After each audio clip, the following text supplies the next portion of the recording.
How to make your own maple syrup. For this job, you're going to need something to collect the sap in, a drill with a 5/16 drill bit, permanent marker or something to mark a depth on. You're going to need a tape measure and some sort of tapping kit. You'll also need a maple tree or a walnut tree or a birch tree, or theoretically a bunch of other different kinds of trees that can all be tapped for syrup as long as they're not toxic and they produce enough sap to be worth tapping.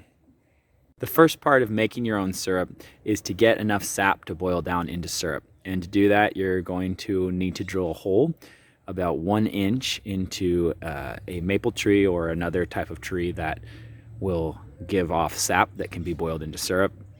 And you're going to want to do it on the south facing side because you'll get the syrup run earlier. You're going to want to tap your maple trees, or it's going to be different for birches and walnuts and things like that. But you're going to want to tap your maple trees probably sometime in January if you live where I do.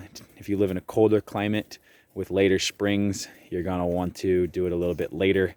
But the run lasts during that freeze-thaw cycle towards the tail end of winter, as early spring is just starting to come on.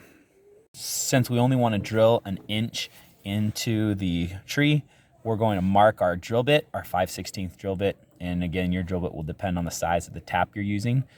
And we're going to want to mark that with some permanent marker. When you select where to drill the hole for the tap, you're going to want to consider how long your tubing is from your tap. These taps are the ones I've used for 3 years. They're just a nice plastic tap with food grade tubing. If you click on my website, you can find what these ones were, but I don't think it really matters what kind of tap you buy.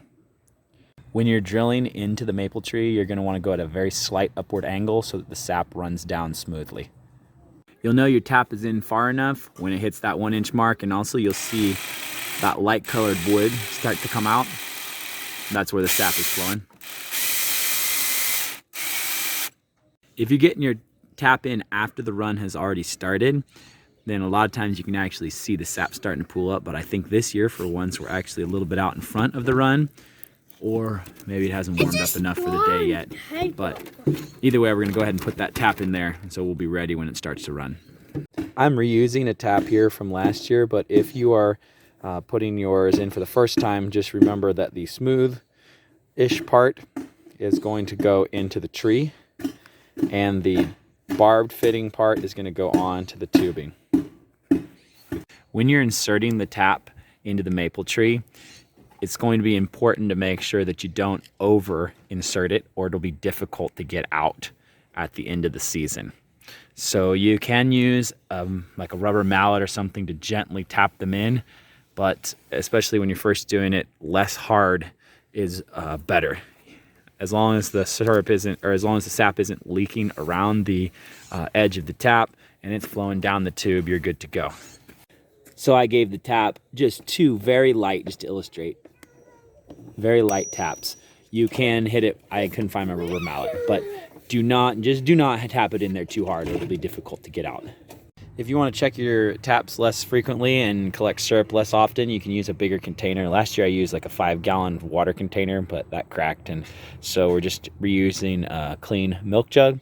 Here, I'm going to go ahead and drill a hole in the top of the milk jug so that I can pass the tube into it, so we're not getting contaminants into the syrup. That'll make it a lot easier when you go to filter it after you boil the sap down into syrup.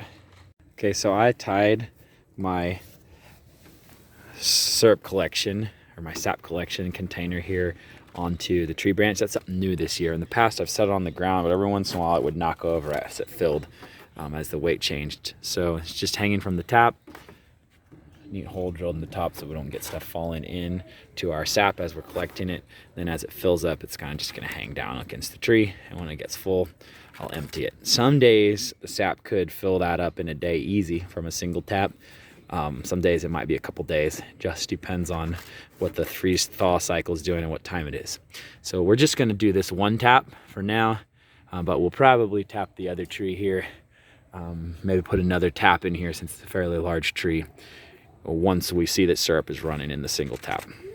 And that's this first step to making your own syrup from your backyard maple or birch tree or walnut tree.